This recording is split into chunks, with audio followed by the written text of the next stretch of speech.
ఓం నమ శివాయ. సివిఆర్ ఓం స్పిరిచువల్ వీక్షకులకు నమస్కారం. కాశీ మహాపుణ్యక్షేత్రం. జీవితంలో ఒక్కసారైనా కాశీ వెళ్ళాలని అంటారు పెద్దలు. ఒకవైపు గంగమ్మ వైభవం, మరొకవైపు కాశీ విశ్వనాథుని తేజస్సు విరాజిల్లే క్షేత్రం కాశీ. అలాంటి కాశీ క్షేత్రం గురించి మనకు తెలియని ఎన్నో గొప్ప విషయాలను తెలియజేయడానికి ప్రముఖ ఆధ్యాత్మికవేత్త, జ్యోతిష్యులు, శ్రీ శంకర కామాక్షి పీఠ వ్యవస్థాపకులు బ్రహ్మశ్రీ నందిపట్ల శ్రీహరి శర్మ గారు మనతో పాటు సివిఆర్ స్టూడియోలో ఉన్నారు. వారిని అడిగి కాశీ విశేషాలు తెలుసుకుందాం. నమస్కారం గురుగారు. వాగర్థావివ సంపృక్తౌ వాగర్థ ప్రతిపత్తయే జగతః పితరౌ వందే పార్వతీ పరమేశ్వరౌ. సదాశివ సమారంభాం శంకరాచార్య మధ్యమాం అస్మదాచార్య పర్యంతం వందే గురు పరంపరాం. ఆదిత్యాయ చ సోమాయ మంగళాయ బుధాయ చ గురుశుక్ర శనిభ్యశ్చ రాహవే కేతవే నమః. శృంగేరి జగద్గురు పీఠాధిపతులకి, కంచి పీఠాధిపతులకి నమస్కారములు తెలియజేసుకుంటూ కార్యక్రమాన్ని ప్రారంభిద్దాం. గురుగారు, చక్కని శ్లోకంతో మనం ఈ కార్యక్రమాన్ని ప్రారంభిస్తున్నాం. గురుగారు, కాశీ అంటే చాలా ప్రసిద్ధిగాంచింది. ఆ విషయం మనందరికీ తెలుసు. ప్రతి ఒక్కరూ జీవితంలో ఒక్కసారైనా కాశీకి వెళ్ళి అక్కడున్న దేవదేవుని దర్శించుకోవాలి అని పెద్దలు అంటూ ఉంటారు. అయితే కాశీ పురాతన పట్టణం అని అంటూ ఉంటారు. అయితే కాశీకి ఈ పురాతన పట్టణం అని పేరు ఎందుకు వచ్చింది అంటారు? మా ప్రేక్షకుల కోసం వివరించండి గురుగారు. తప్పకుండానమ్మా. కాశీ అనేటువంటిది నగరము ఇప్పటిదా మనం చూసుకున్నట్లయితే మనకు బాగా అందరికీ తెలిసినటువంటిది ఈ కాశీ నగరం యొక్క ప్రస్తావన హరిశ్చంద్రుని కాలంలో వస్తుంది. అనగా రాజ్య భ్రష్టత్వం పొంది విశ్వామిత్రుని యొక్క ఇచ్చినటువంటి మాట ప్రకారము కాశీనగరంలో కాటికాపరిగా ఉండడము, భార్య పిల్లల్ని అతను దూరం పెట్టడము, తదనంతరం ఇవన్నీ కూడా కాశీనగర ప్రస్తావన హరిశ్చంద్రుని కాలం నుంచే ఉంది అని అంటే రాముల వారి కంటే కూడా ఎన్నో ముత్తాతల పైన ఉన్నటువంటి వాడు హరిశ్చంద్రుడు. అంటే హరిశ్చంద్రుడు ఎప్పటివాడు? త్రేతాయుగం నాటి కాలం నాటివాడు. అంతకన్నా ముందు నుంచే ఈ కాశీనగర ప్రస్తావన ఉంది. కాశీ అనేటువంటిది మనం చూసుకున్నట్లయితే ఇప్పుడు మనము ఇది భాగ్య నగరంగా పిలుస్తున్నాం. అంటే 100 ఏళ్ల నుంచి ఇది నగరంగా ప్రసిద్ధి చెందింది. కానీ యుగ యుగాల నుంచి ఒక పట్టణముగా ఉన్నటువంటిది కాశీ. అసలు చెప్పాలి అని అంటే ఏ వస్తువు కావాలన్నా ఆ వస్తువు కాశీలో దొరుకుతుందమ్మా. ఇక్కడ మనం చూడనటువంటి అనేక వస్తువులు కాశీ నగరంలోనే మనకు లభ్యమవుతాయి. అంటే ఈ కాశీ అనేటువంటిది పురాతన పట్టణం అని చెప్పడానికి గల కారణం ఏంటంటే ప్రధానంగా బ్రహ్మ సృష్టి ప్రారంభం చేశాడని చెప్తాడు. అంటే ఈ కాశీ నగరము అనేటువంటిది ఎలాంటి స్థితిని కలిగి ఉంటుందంటే పరమేశ్వరుడు అంటే బ్రహ్మ తన మనోసంకల్పంతో ఈ సృష్టి మొత్తంలో కూడా నాశనము కానటువంటి ప్రదేశంలో నేను సృష్టిని ప్రారంభించాలి, నేను యజ్ఞం చేసి ప్రారంభిస్తాను అని చెప్పి సంకల్పం చేసుకుంటే ఆయన మనోసంకల్పం మీద పరమేశ్వరుని యొక్క త్రిశూలములో 3 అగ్రాలు, త్రిశూలం అన్నప్పుడు 3 అగ్రాలు ఉంటాయి కదమ్మా. అంటే ఈ కాశీనగరం అనేటువంటిది ఓంకార ఖండము, అలాగే విశ్వేశ్వర ఖండము, కేదార ఖండం, ఈ 3 ఖండాలు కలిపితేనే కాశీ. కాబట్టి వీక్షించేటువంటి మన ఓం సివిఆర్ ప్రేక్షకుల్లో చాలామందికి మన తెలుగు వాళ్ళందరూ వెళ్ళేటువంటి ప్రదేశము కేదార్ ఘాటు, క్షేమేశ్వర్ ఘాటు, మానస సరోవర్ ఘాటు, రాజా ఘాటు, నారదా ఘాటు, ఇలా అనేక ఘాట్లలోనే మన వాళ్ళు ఎక్కువగా ఉంటారు. ఆ ప్రాంతంలోనే తెలుగు ప్రాంతంలో ఉన్నటువంటి అందరూ కూడా అక్కడికి చేరుకుంటారు.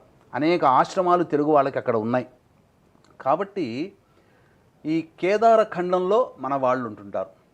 అంటే ఈ ఎంతటి పురాతనమైనదంటే ఈ 3 అగ్రాల మీద త్రిశూలం ఈ ఆకారంలో ఉంటే 3 అగ్రాల మీద వెలసిల్లినటువంటి క్షేత్రము కాశీ క్షేత్రము. కాబట్టి ఈ కాశీ క్షేత్రంలోనే బ్రహ్మదేవుడు సృష్టి ప్రారంభించాడు అని చెప్పి కూడా మనకు శాస్త్ర ప్రకారం ఉన్నది. అతి పురాతనమైనటువంటి నగరం, యుగ యుగాల నుంచి కూడా. అంటే దేవతలు సంచరించే సమయంలో దేవతల కాలంగా చెప్పబడినటువంటి సమయంలోనే ఈ కాశీ నగరం ఉంది. అన్నిటికంటే చెప్పాలి అంటే ఈ సృష్టి మొత్తంలో భూమి మీద మొట్టమొదట వెలిసినటువంటి నగరం ఏదయ్యానంటే అది కాశీ, భవ్య కాశీ. ఈ సృష్టికి మూలం ఆ కాశీ దగ్గర నుంచి మొదలైంది. అవునమ్మా. మీకు ఇంకా గమనించుకున్నట్లయితే ప్రకృతి విపత్తులు, ఈ ప్రకృతి విపత్తులు ప్రపంచవ్యాప్తముగా అతలాకుతలం చేస్తాయి. కానీ కాశీ నగరంలో భూకంప ప్రమాదాలు కానీ, అలాగే వరద ఉధృతి తీవ్రతలు కానీ ఏవి ఉండవు. అంటే ప్రకృతి ప్రకోపానికి గురి కానటువంటి ఏకైక సిద్ధ క్షేత్రం ఏదయ్యానంటే అది కాశీ క్షేత్రం. చాలామంది అనుకునేటువంటిది ఏంటంటే కాశీ మనలాంటి చుట్టుపక్కల ఉన్నటువంటి క్షేత్రాల్లో కాశీ అంటారు. అక్కడ పరిపాలించే కొత్వాల్ కాలభైరవుడు. ఆ కాలభైరవుని అనుజ్ఞ లేనిదే యముడు కూడా ప్రవేశం చేయలేడు. యమధర్మరాజు రావాలి, ప్రాణం తీసుకొని వెళ్ళాలి అని అన్నా కాలభైరవుడు ఓకే చెప్తేనే తప్ప, ఎంట్రీ పాస్ ఇస్తే తప్ప యముడు కూడా ఆ కాశీ నగరంలోకి ప్రవేశం చేయలేనటువంటి మహా అద్భుతమైనటువంటి యోగ ప్రాంతము ఆ కాశీ క్షేత్రం. అందుకే ఎంతో అనారోగ్యంతో ఉండి కాశీకి వెళ్ళలేము, అయినా వెళ్ళాలనుకున్న వాళ్ళకి ఆ అనారోగ్యపు ఛాయలు కూడా ఆ కాశీ నగరంలో ఉన్నంత వరకు అసలు ఆ అనారోగ్య ఛాయలు ఉండవు. మీరు చెక్ చేసుకోండి. చాలామంది నాతో అన్నటువంటి మాటనే, అంటే ఎటువంటి మాట, బీపీ షుగర్లు ఉన్నటువంటి వాళ్ళకి టాబ్లెట్ వేసుకోవాలనే కోరిక కూడా ఉండదు. అసలు షుగర్ ఉన్న వాళ్ళకి అలసట ఉంటుందమ్మా సహజంగా. అసలు అలసట అంటే ఉండదు. ఎక్కడెక్కడ ఎన్ని కిలోమీటర్లు నడిచినా కాశీ క్షేత్రంలో అలసట ఉండదు. అంతటి భవ్యమైనటువంటి కాశీ క్షేత్రం గురించి వర్ణించడానికి మనము ఈ గంట సమయం అనేటువంటిది, ఒక సినిమా ముందు ఒక ట్రైలర్ రిలీజ్ చేసేవాళ్ళు పూర్వకాలంలో, టీజర్ అంటారు ఇప్పుడు. అంటే 1 సెకండ్తో సమానం గంట. కాశీ గురించి చెప్పాలి అని అంటే టీజర్లోనే 1 సెకండ్తో సమానం ఈ గంట అనంటే, సినిమా మొత్తం ఉండేటువంటి దాంట్లో లెక్కేసుకుంటే కాశీనగరం గురించి వర్ణించడానికి మనకు మాటలు చాలవనే విషయాన్ని గమనించుకోవాలి. అంతటి ఏ ప్రాంతంలో ఉన్నా కనీసం హిందువుగా పుట్టినటువంటి వాడు ఖచ్చితంగా ఒక్క జీవితంలో ఒక్కసారైనా అడుగు పెట్టాల్సినటువంటి, ఖచ్చితంగా అడుగు పెట్టాల్సినటువంటి క్షేత్రం కాశీ క్షేత్రం. గురుగారు, కాశీ క్షేత్రం గురించి, అదేవిధంగా క్షేత్ర విశిష్టత గురించి, అక్కడ పట్టణం గురించి చాలా చక్కగా వివరించారు గురుగారు. మరొక ప్రశ్న ప్రేక్షకుల నుంచి ఏంటంటే, జీవితంలో ఒక్కసారైనా కాశీ వెళ్ళాలని అంటూ ఉంటారు. అది ఎందుకంటారు? కాశీ నివాసం గురించి మాకు కూడా తెలియజేయండి అంటూ కూడా మన సివిఆర్ ఓం ప్రేక్షకుల దగ్గర నుంచి ప్రశ్నలు అయితే వస్తున్నాయి. ఎందుకని జీవితంలో ఒక్కసారైనా మనం కాశీ యాత్రకు వెళ్ళాలి, కాశీని దర్శించుకొని రావాలి అంటారు? ఎందుకంటేనమ్మా, కాశీ క్షేత్రము అవిముక్త క్షేత్రము, అంటే విముక్తము కానటువంటిది. అంటే అందుకని సంకల్పంలోనే అవిముక్త వారణాసి క్షేత్రే అసీవర్ణయోర్మధ్యే ఆనందవనే మహాశ్మశానే త్రికంఠక విరాజితే ఉత్తరవాహిన్యా భాగీరథ్యా పశ్చిమే తీరే బ్రహ్మణాలే మహామణికర్ణికా క్షేత్రే. ఇలా కాశీ యొక్క ప్రదేశములో సంబంధించి ఈ యొక్క వర్ణన అనేటువంటిది కాశీ క్షేత్రంలో చేస్తారమ్మా. కాబట్టి ఎంతో గొప్పదైనటువంటిది కాశీగా మనం చెప్పవచ్చు. అంటే కాశీ వాసం ఎందుకు చేయాలి? వీక్షించేటువంటి ప్రేక్షకులు కూడా చాలామందికి ఉండేటువంటి సందేహము, కాశీలో ఎందుకు ఉండాలి, కాశీ వాసం ఎందుకు చేయాలి? అలాగే మీకు చెప్పాలి అని అంటే 9 నెలల 9 రోజుల 9 గంటల 9 నిమిషాలు 9 సెకండ్లు కూడా కాశీలో ఉండాలంటే ఎందుకంటారు? కనీసము 9 నెలలు కాశీవాసము చేయలేకపోయినప్పటికీ కూడా 9 రోజులైనా నిద్ర చేసి రావాలని ఎందుకంటారు అనంటే, మనము ఈ యొక్క సృష్టికి ఆది దంపతులు ఎవరమ్మా? పార్వతీ పరమేశ్వరుడు. అంటే తల్లిదండ్రులు ఎవరయ్యానంటే కాశీ విశ్వేశ్వరు, మనకు పార్వతీ పరమేశ్వరులు అని చెప్తారు. అందుకనే ఒక మహాకవి రాసినటువంటి పాట, కాశీ విశ్వనాథ నీవే తండ్రివైతే నా తల్లి విశాలాక్షి అని, ఎంత సుందరంగా ఆ పాటలో కాశీ విశ్వేశ్వరుణ్ణి ఆ విశాలాక్షిని తల్లిదండ్రులతో పోల్చాడు. అంటే దాని అర్థం ఏంటనంటే, తల్లిదండ్రులు మనకు ప్రత్యక్షంగా మనకు జన్మనిచ్చిన తల్లిదండ్రులు మన చెంత ఉంటే, దైవంగా భావించేటువంటి ఆ పార్వతీ పరమేశ్వరులు తల్లిదండ్రులు ఆ కాశీ విశ్వేశ్వరుడు విశాలాక్షి. మన తల్లి గర్భంలో 9 నెలల పాటు మనం ఏ విధంగానైతే ఉంటామో, ఎక్కడెక్కడో మనం ఈ భూప్రపంచంలో మనం పుడతాం.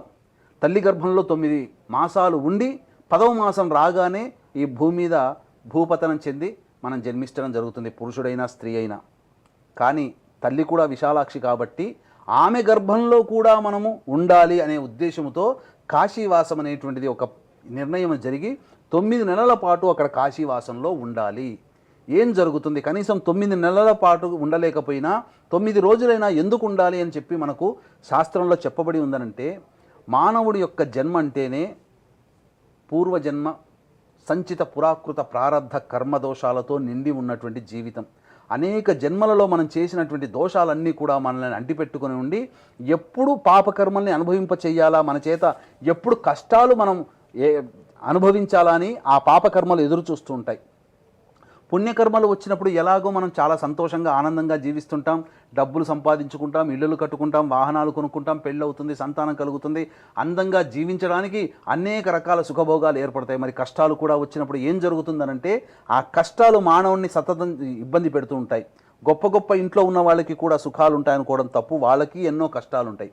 అయితే కాశీక్షేత్రంలో అడుగుపెట్టినప్పుడు ఏమవుతుందనంటే ఆ కష్టాలన్నీ కూడా ఆ కాశీనగర పొలిమేరల్లో ప్రవేశం చేయగానే ఆ పాపకర్మలని ఏ చెట్టుకో ఎక్కడో ఉండిపోతాయి. అవి మళ్ళీ ఎప్పుడు కాశీనగరానికి పాపాత్ములకి పాపానికి సంబంధించి ప్రవేశము లేదు. కాశీక్షేత్రంలో సదా దైవనామస్మరణ, సదా పుణ్యకార్యాలు చేయాలనేటువంటి ఉద్దేశము ఆ కాశీనగరంలో ప్రవేశించే ఏ జీవికైనా ఉంటాయి. అందుకనే అక్కడ మీకు చూసినట్లయితే కాలభైరవుడు సంబంధించినటువంటిదమ్మా కుక్కలు కరిచిన సంఘటనలు లేవు. ఎందుకు? ఇక్కడ మనం చూసినట్లయితే చుట్టుపక్కల కుక్కలు కరుస్తుంటాయి. కాశీలో ఒక్క కుక్క మురిగింది లేదు, ఒక్క కుక్క కరిచింది కూడా లేదు. ఆ విధంగా ఉంటుంది. అంతేకాకుండా ఇంకా చెప్పాలి అంటే ఆ పాపకర్మలన్నీ మనం కాశీలో అడుగుపెట్టగానే మన దేహానికి ఉన్నటువంటి పాపకర్మలన్నీ కూడా ఏ చుట్టుకో అంటుకొని పోతాయి. అంటే ఇప్పుడు మనం ఆ నగరంలో అంటే కాశీలో అడుగు పెట్టగానే మనకి ఉన్నవన్నీ పోతాయి. అడుగు పెట్టిన తర్వాత అవి అన్నీ ఎదురు చూస్తాయి. వాటికి జ్ఞానం ఎప్పటి వరకు ఉంటుందనంటే ఆ పాపకర్మలకి ఏ దేహం నుంచి మనం బయటపడ్డామనే జ్ఞానము ఒక 9 రోజుల వరకు ఉంటుంది. 9 రోజుల వరకు లోపల కాశీలో అడుగుపెట్టి దర్శనం చేసుకొని ఏ 3 రోజులు 4 రోజులు నుండి వచ్చాడు అనుకోండి, ఆ పాపకర్మలు మళ్ళీ వాడిని అంటుకొని మళ్ళీ మన జీవితంలో మళ్ళీ మనం కష్టాలు కొన్ని పడగా తప్పదు.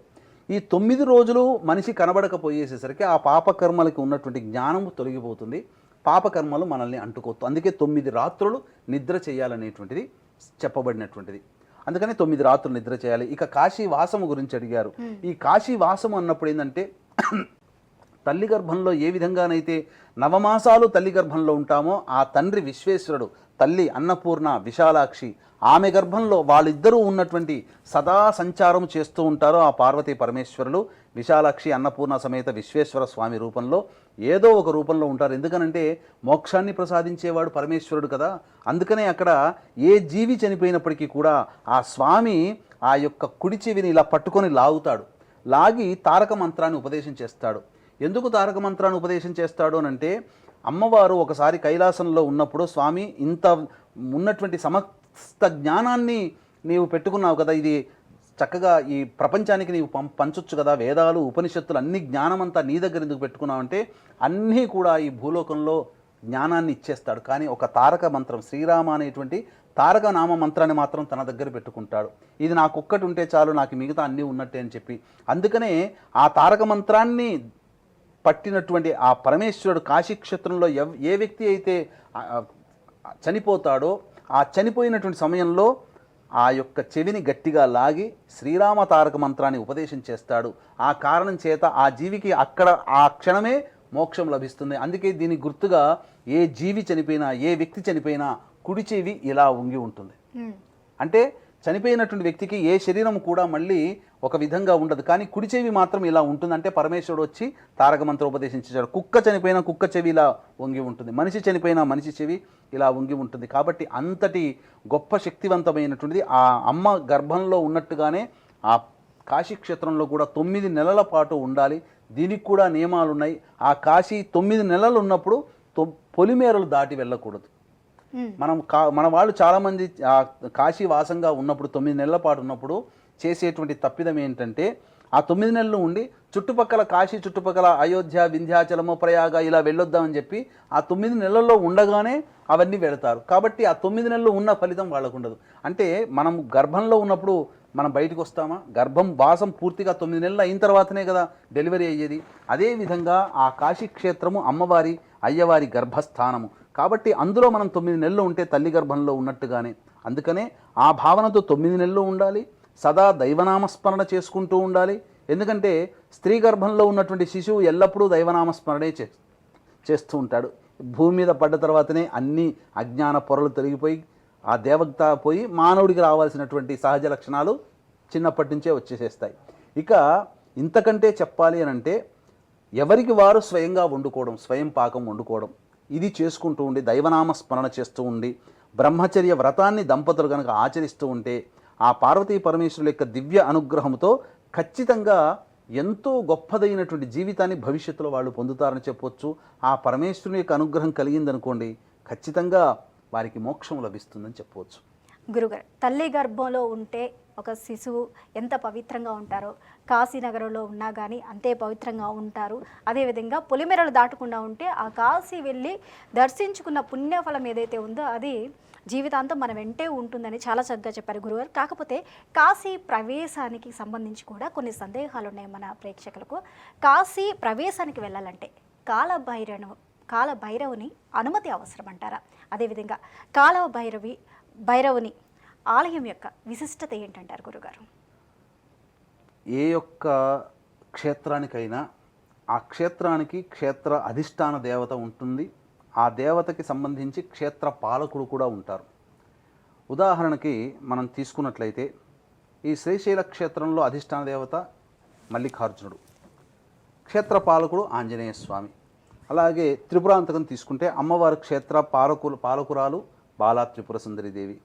కానీ అమ్మవారు క్షేత్ర పాలకురాలు మాత్రం చిన్నమస్త. కాబట్టి ఇక్కడ గమనించాల్సినటువంటి అంశం ఏంటంటే, కొత్వాల్ అంటే ఆ కాశీ నగరాన్ని సదా పర్యవేక్షణ చేసేవాడు, సదా కాపాడేవాడు కాలభైరవుడు. కాలభైరవుని యొక్క అనుజ్ఞ లేనిదే కాశీ క్షేత్రంలో అడుగు పెట్టలేరు. ఇది వాస్తవం. ఎందుకనంటే 2009వ సంవత్సరం నుంచి కాశీ క్షేత్రంతో అనుసంధానం ఉన్నది నాకు.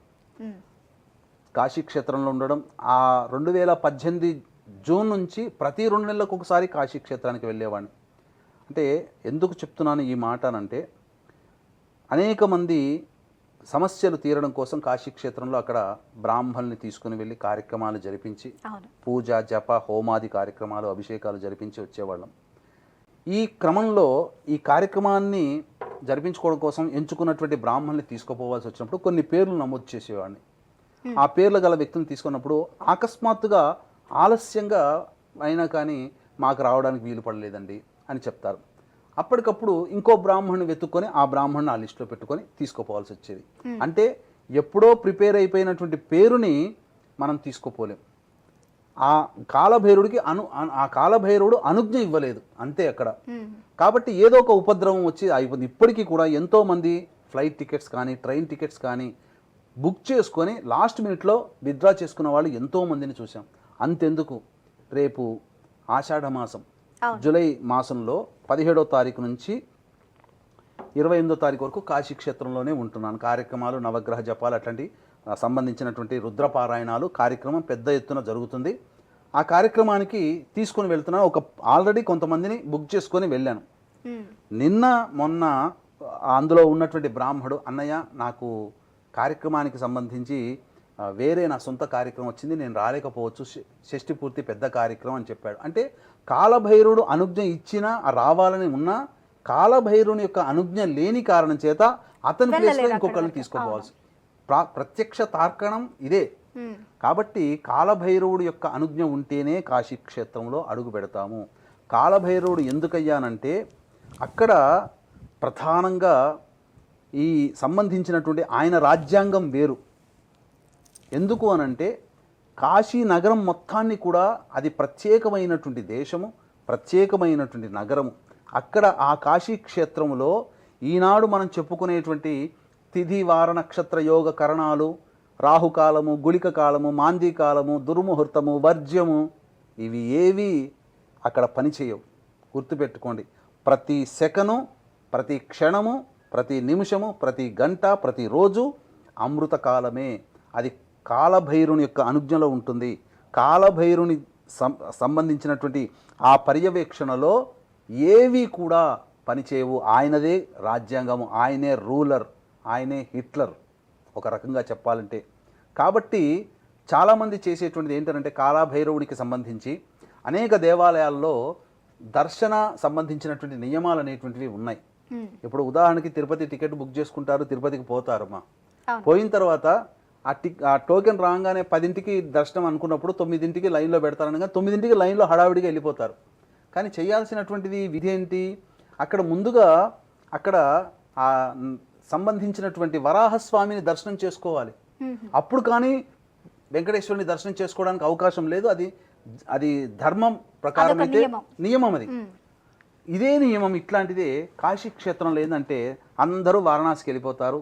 వెళ్ళగానే ఎప్పుడు విశ్వేశ్వరుని దగ్గర పోవాలని చెప్పి విశ్వేశ్వరుని దగ్గరికి పోతారు. కానీ విశ్వేశ్వరుడు రానియడు. ఇప్పుడు మీరు ఎంత మీకు ఎండి కానీ ఒక గొప్ప వ్యక్తి తెలిసినప్పుడు డైరెక్ట్గా పోవడానికి లేదు కదా, అక్కడ ఒక పర్సన్ ఉంటాడు కదా, పిఏనో ఎవరో, ఆయన ద్వారా మీరు వెళ్ళి పలానా వాళ్ళు వచ్చిందంటే రమ్మని చెప్తాడు. డైరెక్ట్గా నాకు తెలిసింది చెప్పి పిఏని కాదని చెప్పి వెళ్ళిపోతే సడన్గా ఎంట్రీ ఇచ్చామనుకోండి, ఎంత వ్యక్తి అయినా కానీ ఎలా పలకరిస్తాడు? పలకరించడు. అలాగే కాశీ క్షేత్రంలో కాలభైరవుడు క్షేత్రపాలకుడు కాబట్టి మొట్టమొదలు వీక్షించేటువంటి సివిఆర్ ఓం స్పిరిచువల్ ప్రేక్షకులు కూడా కాశీ క్షేత్రానికి వెళ్ళినప్పుడు దిగగానే ఆ ఫ్లైట్ దగ్గర ఎయిర్పోర్ట్లో కానో లేకపోతే ట్రైన్ దగ్గర దిగగానే ఉత్తరం వైపున కాశీ క్షేత్రపాలకుడైనటువంటి కాలభైరుని యొక్క దేవాలయం ఉంటుంది. ఒకసారి మీరు ఉత్తరం వైపు తిరిగి ఆ క్షేత్రపాలకుడైనటువంటి కాలభైరునికి మనసారా నమస్కారం చేసుకొని ఆటో ఎక్కి మీ యొక్క వసతి గృహానికి వెళ్ళిపోండి. వెళ్ళిన తర్వాత శుచి అయి శుభ్రత అయిన తర్వాత మొట్టమొదలు దర్శించుకోవాల్సినటువంటి క్షేత్రము కాలభైరవ క్షేత్రం. ఆయన దర్శించుకొని ఆయనకి నేను వచ్చాను స్వామి అని చెప్పి నమస్కారం చేసుకుని, శ్రీశైలం వెళితే సాక్షి గణపతి దగ్గరికి వెళ్ళమా, నేను వచ్చానయ్యా రాసిపెట్టు మీ నాన్నగారికి చెప్పవయ్యా అని చెప్పి వినాయకునితో మొరపెట్టుకుంటామే. అలాగే క్షేత్రపాలకుడైనటువంటి కాలభైరవునితో మనం వచ్చామని చెప్పి మనం హాజరు వేసుకొని రిజిస్టర్లో మనం పెట్టుకొని చక్కగా అప్పుడు ఆఫీస్కి వచ్చేటప్పుడు మీరు అందరు థంబ్ ఇంప్రెషన్ పెడతారుగా, అలాగే కాశీకి వచ్చానని చెప్పి కాలభైరవునికి సంబంధించి ఆయనకి చూపించి అప్పుడు కాశీ క్షేత్రంలో అడుగు పెట్టాలి. విశ్వేశ్వర సన్నిధానంలో అడుగు పెట్టాలి. దర్శనం చేసుకుంటే అద్భుతమైనటువంటిది. ఒక్కసారి కాశీ క్షేత్రం వెళితే వీక్షించేటువంటి ప్రేక్షకులు ఇంకా వెళ్ళని వాళ్ళు వేల లక్షల మంది ఉన్నారు. కాబట్టి వెళ్ళండి, ఖచ్చితంగా కాశీ దర్శనం చేసుకోండి. ఆ యొక్క స్వామి క్షేత్రంలో స్వామి పాదాల చెంత ఉండి అక్కడ ఉన్నటువంటి మీ జాతకరీత్యా ఉన్నటువంటి కర్మదోషాలని తొలగించుకోండి. ఏ దోషాలు అయినా కానీ ఎక్కడైనా తీరుతాయో లేదో కానీ కాశీ క్షేత్రంలో దోషాలన్నీ తొలగిపోతాయి. ఇది నా యొక్క వ్యక్తిగతమైనటువంటి అనుభవం అని చెప్పవచ్చు. చూస్తున్నారు కదా ప్రేక్షకులు, కాలభైరవుని దర్శించుకున్న తర్వాత కాశీ విశ్వేశ్వరుని దర్శించుకోవాలి. ముందుగా కాలభైరవుని దర్శించుకోవడం అనేది చాలా ముఖ్యమైన అంశం అంటూ కూడా గురుగారు చెప్పిన గురుగారు చాలా చక్కగా వివరించారు కాలభైరవుని విశిష్టత గురించి. అలాగే మరొక ప్రశ్న గురుగారు, పంచక్రోశ అని అంటూ ఉంటారు. అయితే పంచక్రోశ అంటే ఏంటి గురువుగారు? క్రోశ అంటే ఇప్పుడు మనం గమనించినటువంటిది ఈ మనం మీటర్ల రూపంలో కిలోమీటర్ల రూపంలో ఎలా అయితే కొలుస్తున్నామో 5 క్రోసుల దూరం అనేటువంటిది ఉంటుంది కాశీ క్షేత్రము మొత్తం అంతా కూడా రేడియస్ డయాగ్రామ్లో చూసుకుంటే. ఈ 5 క్రోసుల పర్యంతం అంటే 2.5 యోజనాలు ఈజ్ ఈక్వల్ టు 1 క్రోసు.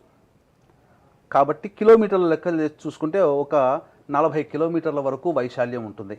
ఇప్పుడు మనం చెప్పాలి, బాగా అందరికి అర్థమయ్యేటట్టు చెప్పాలంటే అందరూ అరుణాచలానికి వెళ్ళిపోతారు. ఒక ఇంద్రలింగం నుంచి మొదలు పెట్టుకొని మళ్ళీ ఈశాన్యలింగం వరకు ఆ కొండ చుట్టూ తిరిగేసి వస్తారు. అంటే గిరి ప్రదక్షిణ అని అంటారు. అట్లాగే ఇది కూడా అలాంటిదే ప్రదక్షిణ.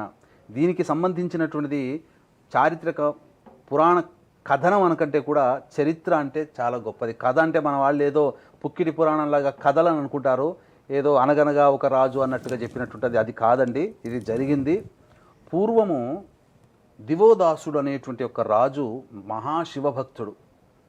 ఆయన కాశీ నగరాన్ని పరిపాలిస్తున్నాడు. ఈ కాశీ నగరంలోనే విశ్వేశ్వరుడు కూడా ఉన్నాడు. కాబట్టి ఈ యొక్క నగరం అంతా నా అధీనంలో ఉండాలని దివోదాసుడు ఏం చేశాడు? బ్రహ్మ గురించి గొప్ప తపస్సు చేశాడు.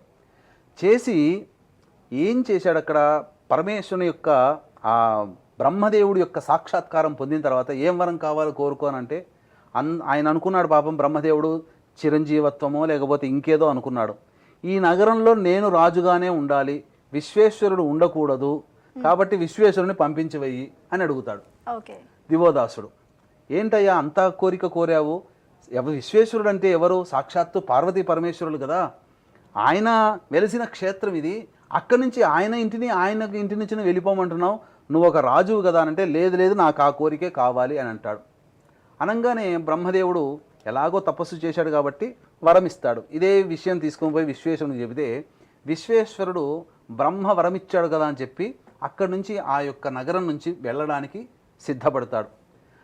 వెళుతూ ఏం చేశాడు అనంటే ప్రధానంగా ఆ విశ్వేశ్వరుడికేమో కాశీ నగరం మీద చాలా ప్రేమ, నా ఇల్లు నాది అనేటువంటి ఒక ప్రేమ.